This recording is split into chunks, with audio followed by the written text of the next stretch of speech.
ونشهد أن لا إله إلا الله وحده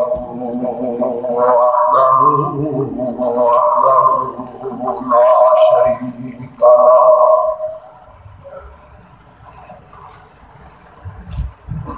شهادة تكون للنجاة وسيلة ولرفع الدرجات كفيلا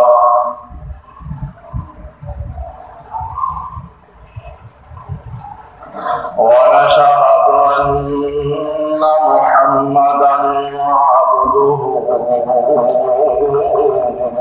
ورسوله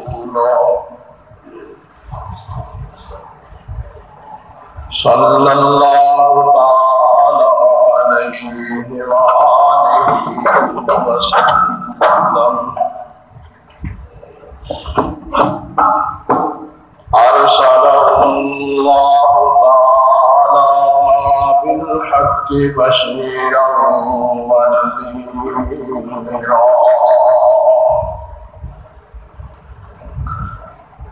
وداعيا إلى الله بإذنه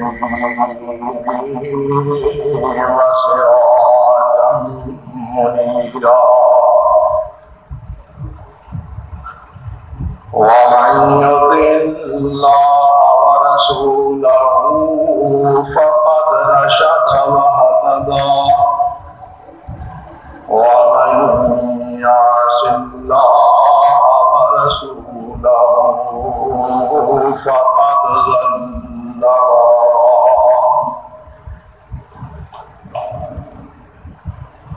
أما بعد فإن خير الحديث كتاب الله وخير الهدي هدي محمد صلى الله تعالى عليه وسلم وشر الأمور محدثاتها وكل محدثة بدعة وكل بدعة ضلالة وكل ضلالة في النار.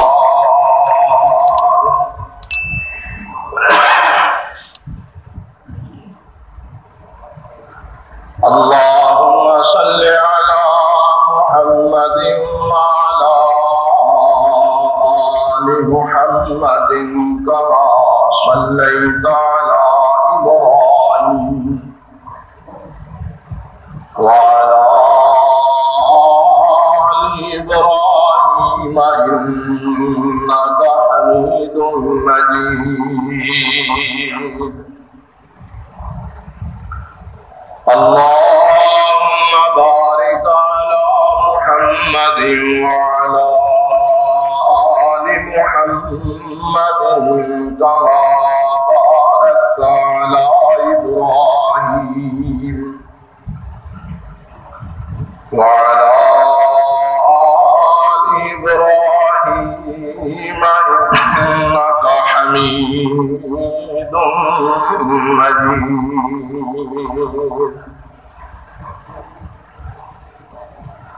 رب اشرح لي صدري ويسر لي أمري واحلل عقدة من لساني يفقهوا قولي. رب أعوذ بك من همزات الشياطين وأعوذ بك رب أن يحضرون. اللهم انفعنا بما علمتنا وعلمنا ما ينفعنا وزدنا علما. سبحانك لا علم لنا إلا ما علمتنا إنك أنت العليم الحكيم.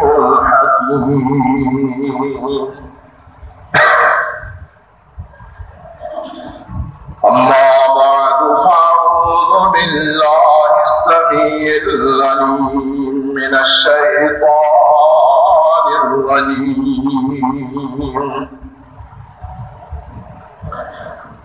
بسم الله الرحمن الرحيم.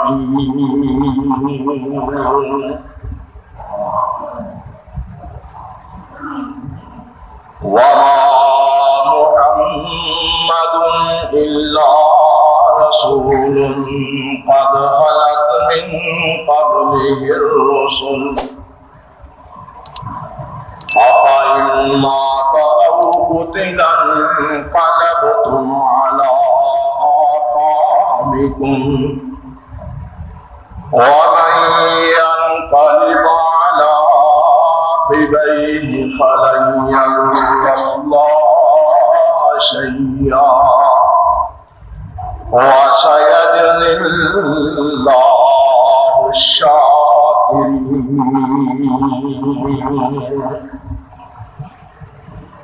وما كان لنفس أن تموت إلا بإذن الله كتابا مؤجلا.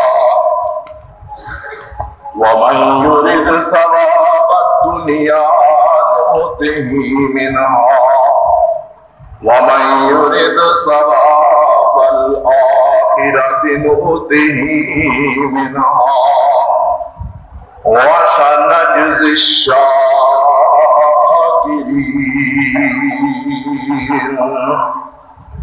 صدق الله مولانا العظيم.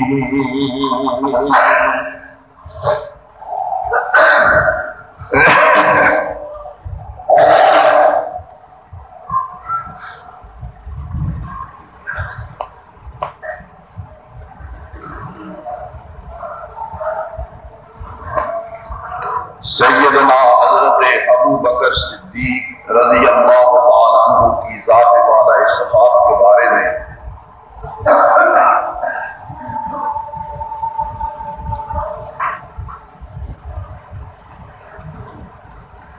گزشتہ 3 خطبات سے مسلسل تذکرہ ہو رہا ہے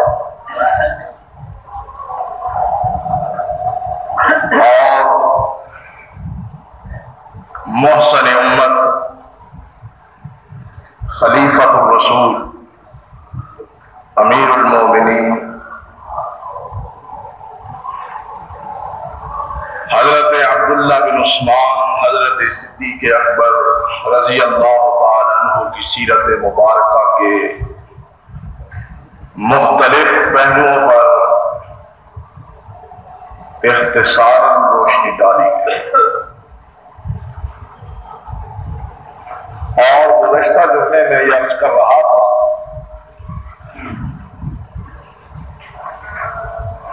کہ رسول اکرم صلی اللہ علیہ وسلم نے اپنی زندگی میں قولاً بھی اور فعلاً، حکماً بھی اور عملاً بھی جناب صدیق اکبر رضی اللہ تعالی عنہ کو اپنے بعد اپنی امت کی امامت اور قیادت کے لیے نامزد فرمایا اور ان کو امت کی رہنمائی کا اپنی زندگی میں حکم دیا اور امت کو بھی اس بات کا پابند کیا کہ میرے بعد تم سب سے پہلے ابو بکر صدیق رضی اللہ تعالی عنہ کی قیادت کو تسلیم کرنا اور ان کے پیچھے چلنا۔ چنانچہ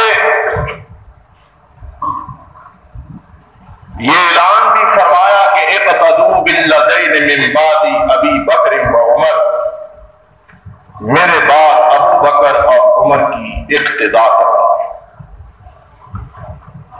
اور مرض الموت میں بھی جبکہ آپ نے اللہ سے ملاقات کی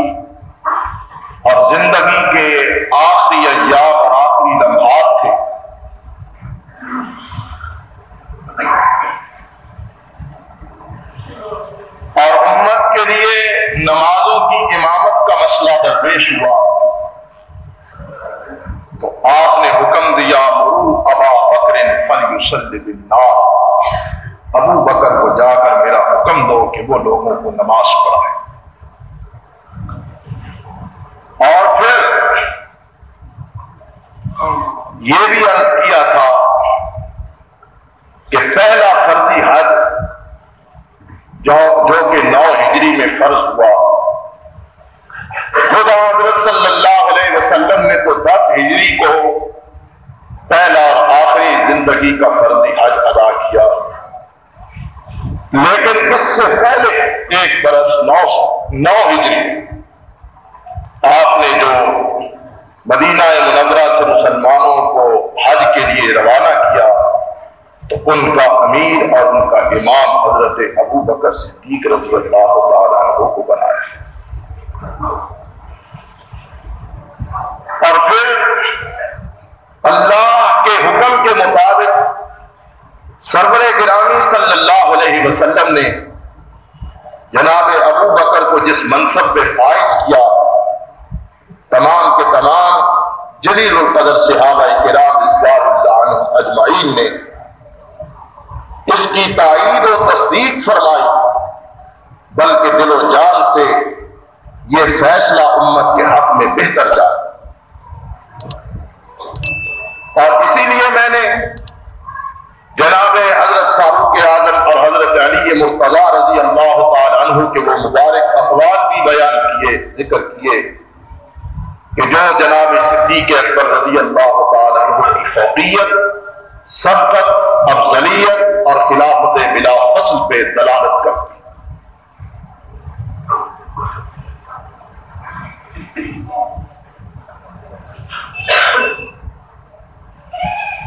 اور یقین جانیے کہ آج کل بعض اذہان جان بوجھ کر غلط فہمیاں پیدا کرتے ہیں اور پھیلاتے ہیں، اور گویا اس طرح ثابت کرتے ہیں کہ صحابہ کرام اور بالخصوص خلفائے راشدین آپ اس میں ایک دوسرے سے مخاصمت رکھتے تھے، اور اسی لیے ہم بھی ان کی طرفداری کرتے ہوئے آج آپس میں مخاصمت رکھتے ہیں۔ حالانکہ حاشا وکلا ایسی قطعاً کوئی بات نہیں، بلکہ یہ لوگ دل و جان سے ایک دوسرے کا احترام کرتے، ایک دوسرے کی فضیلت اور ایک دوسرے کے اس خداداد منصب اور رتبے کا اعتراف کرتے کہ جو اللہ نے ان کو عطا کیا۔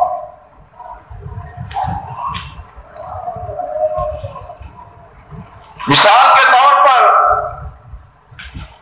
سیدنا علی مرتضیٰ رضی اللہ تعالی عنہ ایک دفعہ برسر منبر فرما رہے تھے کہ لوگوں، تم جانتے ہو، کیا تمہیں علم ہے کہ اشجع الناس کون ہے؟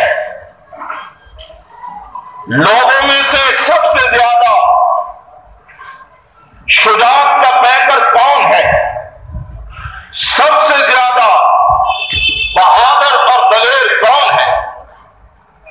بعض لوگ کہنے لگے امیر المومنین آپ سب سے زیادہ بہادر ہیں، اور اس میں کوئی شک نہیں کہ حضرت علی نہ صرف شجاعت کے پیکر تھے بلکہ شجاعت خود علی پہ ناز کرتی تھی، لیکن اس کے باوجود آپ نے فرمایا نہیں، اگر علی سے پوچھنا چاہتے ہو، مجھ سے فتویٰ لینا چاہتے ہو، تو میں یہ کہوں گا کہ میری نگاہوں میں سب لوگوں میں سے اگر کوئی بہادر ہے تو وہ ابو بکر صدیق ہے رضی اللہ تعالی عنہ۔ پوچھا گیا جناب وہ کیسے؟ تو شیر خدا نے فرمایا کہ میں صدیق اکبر کی شہادت کا، صدیق اکبر کی شجاعت کا، صدیق اکبر کی بہادری کا اور دلیری کا چشمدید گواہ، اور میں نے بدر والے دن دیکھا کہ جب ہم سے کئی گنا بڑا دشمن ہمارے سامنے سے لیس ہو کر ہمارا وجود نابود کرنے کے لیے ہمارے مد مقابل کھڑا تھا، اور ہم میں سے بہت سارے لوگ تھے کہ جن کو اس دن دشمنوں کی اس دہشت نے مرعوب کیا ہوا تھا، اور ہر کوئی اپنے آپ کو کسی صحیح پوزیشن پر رکھنے کی فکر میں تھا۔ لیکن میں نے اس دن دیکھا ان تمام تر خطرات کے باوجود ابو بکر صدیق رضی اللہ تعالی عنہ اپنی جان کی فکر کیے بغیر محمد رسول اللہ صلی اللہ علیہ وسلم کے محافظ بن کر سائے کی طرح حضرت محمد کریم علیہ السلام کے ساتھ تھے۔ میں نے اس دن سب لوگوں کی ججمنٹ کی، سب لوگوں کو جانچا پرکھا، اور علی کا اسی دن بدر کے میدان میں یہ فیصلہ صادر ہو چکا تھا کہ امت میں شجاعت اور بہادری کے مرتبے پر ابو بکر کا کوئی ہم پلہ نہیں ہو سکتا رضی اللہ تعالی عنہ۔ تو میں عرض کر رہا تھا کہ جناب صدیق اکبر رضی اللہ تعالی عنہ اس منصب خلافت کے لیے ہر لحاظ سے قائل تھے، اور صحابہ کرام رضوان اللہ عنہم اجمعین نے سرور کونین کی رخصت و رحلت اور وفات کے بعد دل و جان سے جناب صدیق کی خلافت کو، صدیق اکبر کی قیادت کو، صدیق اکبر کی سیادت کو، صدیق اکبر کی امامت کو، اور صدیق اکبر رضی اللہ تعالی عنہ کی رہنمائی کو دل و جان سے تسلیم کیا۔ اور پھر جناب ابو بکر نے بھی سبحان اللہ اللہ کے رسول کے اس انتخاب کا اپنے آپ کو بالکل اہل ثابت کیا، اور کبھی آپ کے ذہن میں یہ بات نہیں تھی کہ یہ مسلمان میری رعایا ہے، میں ان کا فرما روا ہوں، یہ محکوم ہے، میں حاکم ہوں، قطعاً نہیں، بلکہ آپ نے پہلے خطبہ خلافت میں بھی فرما دیا تھا، جو آپ نے پہلا خطاب، پہلی نشری تقریر جو آپ نے امت کے لیے فرمائی، فرمایا لوگوں میں تم میں سے ہوں، تمہارا بھائی ہوں، تمہاری خدمت کا بوجھ گراں میرے کندھوں پہ لادا گیا ہے، لوگوں اگر میں تمہیں اللہ اور اس کے رسول کے حکم کے مطابق لے کر کے چلوں تو تم میرے ساتھ چلتے رہنا، اور اگر کہیں ابو بکر ٹھوکر کھا جائے، ابو بکر سے کہیں غلطی سرزد ہو جائے تو تمہارا فرض ہے کہ ابو بکر کی اصلاح کرنا۔ میں کبھی بھی اپنے آپ کو تم سے بہتر نہیں سمجھتا، تمہارا بھائی ہوں، اور میں تمہاری خدمت کے منصب پہ فائز کیا گیا ہوں۔ چنانچہ اس انتہائی انکساری، انتہائی سادگی کے ساتھ جناب ابو بکر رضی اللہ تعالی عنہ نے اپنی خلافت کا آغاز کیا، اور میں نے گزشتہ جمعے آخر میں اختصاراً اور اشارتاً عرض کیا تھا کہ جناب ابو بکر رضی اللہ تعالی عنہ انتہائی مشکل ترین لمحات میں، اور امت محمدیہ پر اس سے زیادہ مشکل گھڑی کبھی نہ آئی نہ قیامت تک آئے گی کہ جب امت کے سروں سے تاجدار مدینہ کا سایہ اٹھ گیا تھا، اللہ کے رسول کی وفات ہو چکی تھی، سرور کونین بنفس نفیس اس دنیا سے تشریف لے جا چکے تھے، اور اس حال کے اندر اب امت اسی جگہ پہ، اسی منصب پہ، اسی منبر پہ، اسی مصلی پہ جس شخص کو کھڑا دیکھتی ہے، رب کبریا کی قسم اس شخص نے ہر لحاظ سے اپنے آپ کو آقا کی توقعات پہ پورا اتار کر ثابت کیا کہ اللہ کا حکم بھی سچا ہے اور اللہ کا انتخاب بھی درست ہے، اور سرور کائنات کی نگاہ انتخاب نے بھی درست انتخاب کیا۔ آپ نے ان مشکل ترین لمحات کے اندر،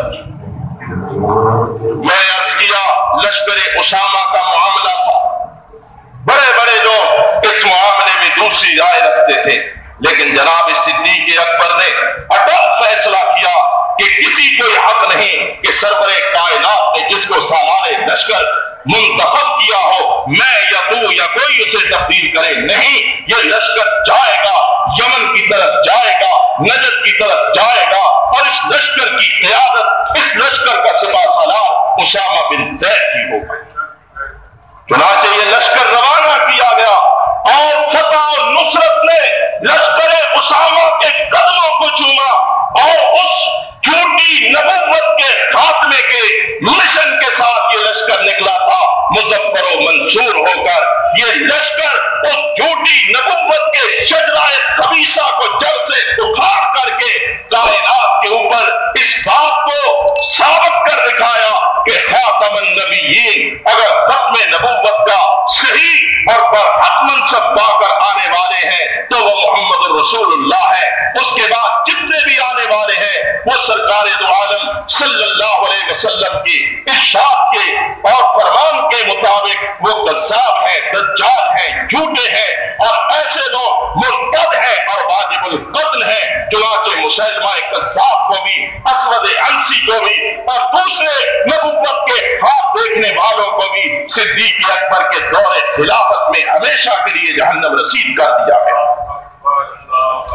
فتنہ ارتداد تھا، فتنہ ارتداد کا بھی کلا کما جناب صدیق اکبر رضی اللہ تعالی عنہ نے فرمایا۔ فتنہ انکار زکات تھا، فتنہ انکار زکات کا بھی کلا کما جناب صدیق اکبر رضی اللہ تعالی عنہ کی خلافت میں ہوا۔ اور آپ حیران ہوں گے کہ 2 سال 3 مہینے 2 سال 3 مہینے اور 9 دن یہ مرد قلندر صرف مسند خلافت پہ فائز رہا، لیکن 2.25 سال کے عرصے کے اندر اس شخص نے امت کو زمین سے اٹھایا، آسمان کی بلندیوں سے بھی بلند کر دیا۔ اس شخص نے امت کو جزیرہ عرب سے نکالا اور افریقہ کے صحراؤں تک پہنچا دیا، اور پرچم اسلام کو اس شخص نے ہر پرچم سے اونچا کیا۔ اور پھر جناب صدیق اکبر کے بعد فاروق اعظم رضی اللہ تعالی عنہ نے ان بنیادوں کو مستحکم کر کے قیامت تک کے لیے اس ملت واحدہ کے لیے ایک بہترین مملکت کی بنیاد رکھ دی کہ جس کو قیامت تک زوال نہیں آ سکتا۔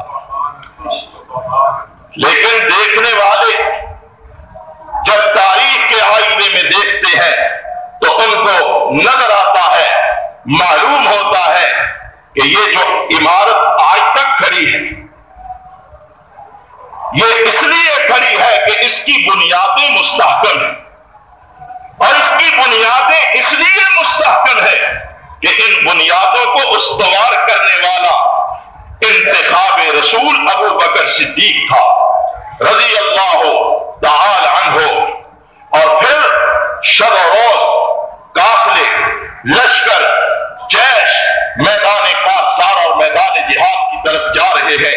صبح و شام ہر دن بدن لمحہ بلمحہ فتوحات کی بشارتیں مسلمانوں کو مل رہی ہیں، اور اللہ تعالیٰ نے امت مسلمہ کو نصرت اور فتح کی عظمتوں سے ہمکنار اور بہرہ فرمایا۔ لیکن اس کے ساتھ ساتھ ذرا ایک اور انداز بھی دیکھیں۔ جناب ابو بکر رضی اللہ تعالی جب آپ خلیفہ بن گئے نا تو ایک بڑھیا خاتون، وہ بیچاری بہت کمزور، لاغر اور تنہا، جناب ابو بکر رضی اللہ عنہ خاموشی کے ساتھ جا کر اس کا کام کاج کر دیا کرتے، پانی بھر دیا کرتے، صفائی کر دیا کرتے، اور اس کے جانوروں کا دودھ دوہ کر اس کو دے دیا کرتے۔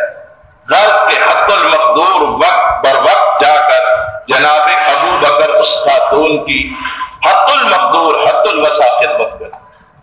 جب جناب مسند خلافت پہ فائز ہوئے نا تو وہ بڑھیا خاتون روتی ہوئی آئی اور کہنے لگی کہ ابو بکر آپ تو ذمہ داریوں کے بوجھ تلے دبے گئے، اب میری خبر گیری کون کرے؟ آپ میرے کام آیا کرتے تھے، اب میری خبر گیری کون کرے؟ کون ہے جو میرا پتہ رکھے گا؟ تو جناب ابو بکر نے فرمایا کہ اے خاتون فکر نہ کر، پہلے ابو بکر یوں ہی تیری خدمت کرتا تھا، اب تیری خدمت ابو بکر پہ فرض ہو چکی ہے، اب فرض ہو چکی ہے، اور انہی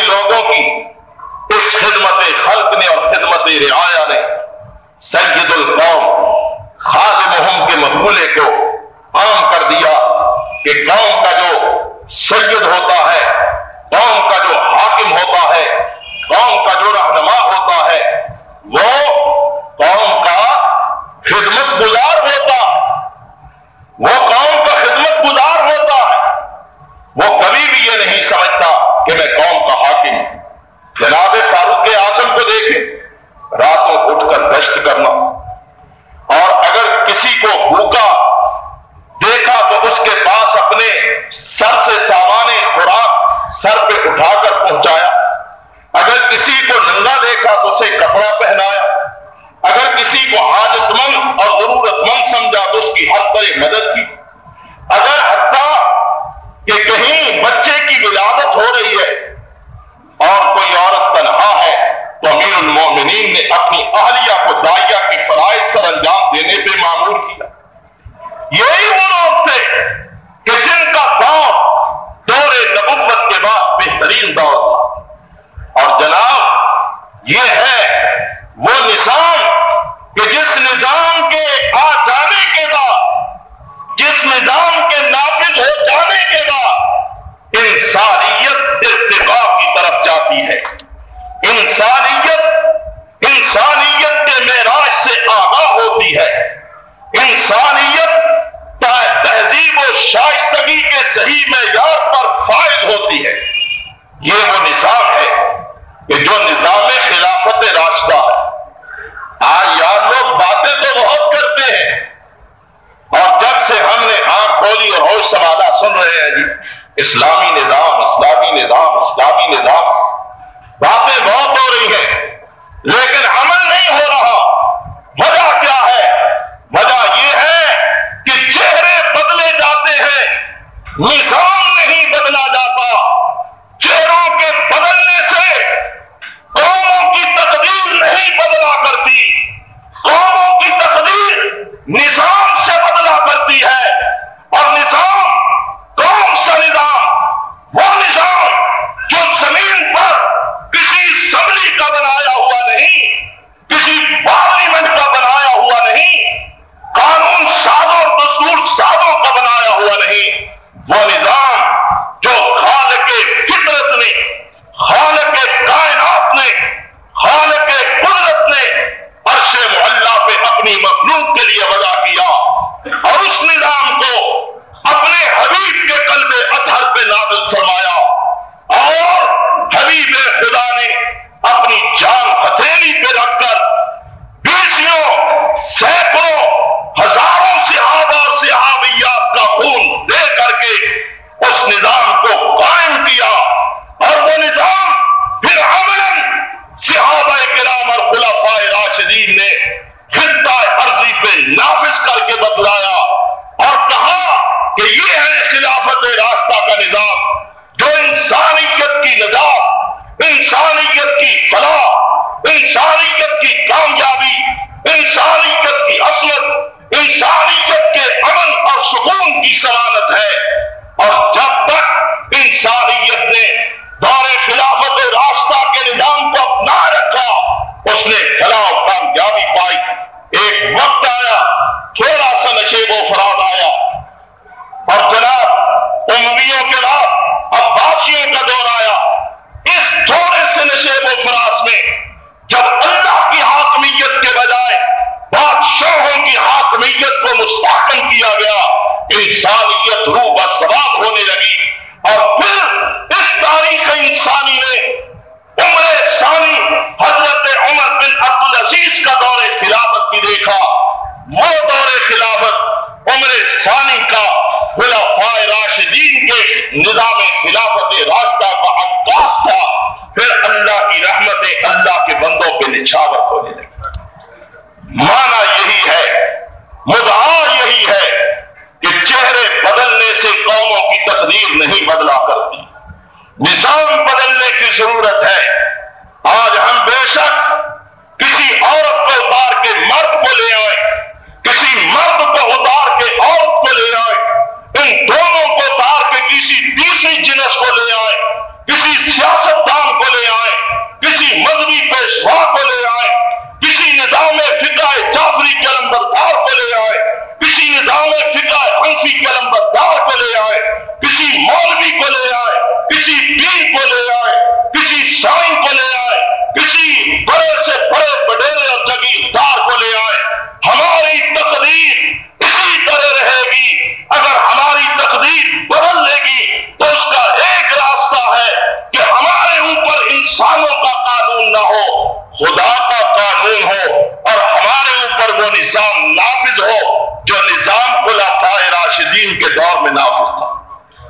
اسلام ایسے آ جاتا؟ یہ الیکشن ہوں گے اسلام آئے، جلوس نکالو اسلام آ جائے، ہڑتالیں کرو اسلام آ جائے، گولیاں کھاؤ اسلام آ جائے۔ ہم دیکھ رہے 51 تاریخ ختم نبوت چلی، یہی حال تھا۔ 53 میں یہی حال تھا۔ 56 تعین بنا، یہی حال تھا۔ ڈاک کا دستور بنا، یہی حال تھا۔ ایوب کی دیو آلائی حکومت آئی، یہی حال تھا۔ یحییٰ کا مارشل لاء دور آیا، یہی حال تھا۔ 73 میں تحریک چلی، یہی حال۔ 77 میں ایجیٹیشن چلی، یہی حال۔ آج 90 ہے، ہمارا حال یہی ہے۔ وجہ کیا ہے؟ وجہ یہ کہ چہرے بدلے گئے، چہرے بدلے گئے، لیکن قانون گورے کا، وہ گوری چمڑی والا گورا چلا گیا، یہ کالی چمڑی والے گورے ہم پہ مسلط ہیں۔ انہیں کا قانون ہماری درسگاہوں میں لاٹ میں کالے کا نظام تعلیم ہے، ہماری درسگاہوں میں لاٹ میں کالے کا نظام تعلیم، اور ہماری عدالتوں کے اندر بریٹ اشلاء اور تعزیرات ہند ان کی فوقیت۔ اگر کوئی کہے کہ بھائی قرآن یہ کہتا ہے، سنت یہ کہتی ہے، نظام خلافت راستہ یہ کہتا ہے، جج صاحب کہتے ہیں ہاں ہم بھی مسلمان ہیں، تم بھی مسلمان ہو، لیکن جاؤ یہ باتیں جا کر مسجد میں کرو، یا ہمارا قانون، ہمارا آئین، ہمارا دستور اس بات کی اجازت نہیں دیتا۔ قرآن کہتا ہے وَمَن لَّمْ يَحْكُم بِمَا أَنزَلَ اللَّهُ فَأُولَٰئِكَ هُمُ الظَّالِمُونَ وَمَن لَّمْ يَحْكُم بِمَا أَنزَلَ اللَّهُ فَأُولَٰئِكَ هُمُ الْفَاسِقُونَ وَمَن لَّمْ يَحْكُم بِمَا أَنزَلَ اللَّهُ فَأُولَٰئِكَ هُمُ الْكَافِرُونَ۔ جو اللہ کے قانون کو، اللہ کی حاکمیت کو نہیں مانتے، وہ ظالم ہے، وہ فاسق ہے، وہ کافر ہے۔ یہ سبھی کچھ تو ہم تمغے اپنے سینے پہ سجا رہے ہیں، پھر ہماری تقدیر کیسے بدلے؟ پھر ہمیں امن کہاں سے ملے؟ پھر سکون کہاں سے ملے؟ پھر عزت کہاں سے ملے؟ پھر عصمت کہاں سے ملے؟ پھر ہماری بگڑی ہوئی کیسے سنور سکتی ہے؟ میرے بھائی یاد رکھ لیجئے، ہم مانے نہ مانے، تسلیم کرے نہ کرے، قبول کرے نہ کرے، نافذ کرے نہ کرے، لیکن حقیقت یہی ہے کہ انسانیت کی صلاح اور فلاح کا ایک ہی راستہ ہے، اور وہ وہی راستہ ہے جو خلفائے راشدین کا راستہ تھا۔ ایک ہی نظام ہے، وہ وہی نظام ہے جو خلفائے راشدین کا نظام تھا۔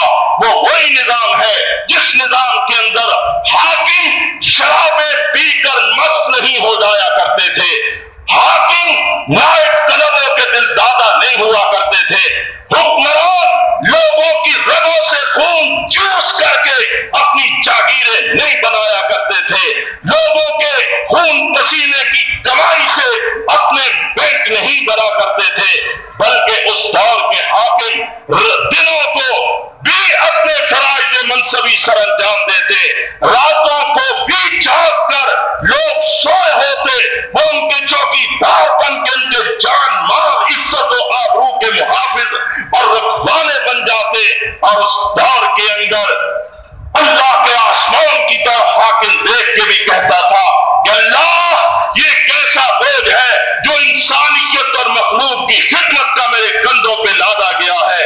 اللہ اگر میرے دور خلافت میں ایک بکری بھی 82 مر گئی تو قیامت کے دن مجھ سے بات کر سکتی۔ آج لاشوں کے انبار لگ جاتے ہیں، انسانوں کا خون افسانی کے ساتھ بہایا جاتا ہے، لیکن یہ لوگ اس طرح اقتدار کے نشے میں مست کہ جیسے ان کی کوئی ذمہ داری نہیں، ان سے کوئی بات پرس نہیں ہو۔ اور یہ کر رہا تھا کہ اتنا بلند مرتبہ انسان اور اتنے اہم منصب پہ فائز آدمی کہتا خاتون فکر نہ کرو، پہلے تیری خدمت کرتا تھا، یہ اخلاقی فرض تھا، اب میرا یہ فرض منصبی ہے، اب بھی میں تیرے کام آؤں۔ اور جناب ابو بکر دن رات میں کسی وقت بھی وقت نکال کر اس لاچار اور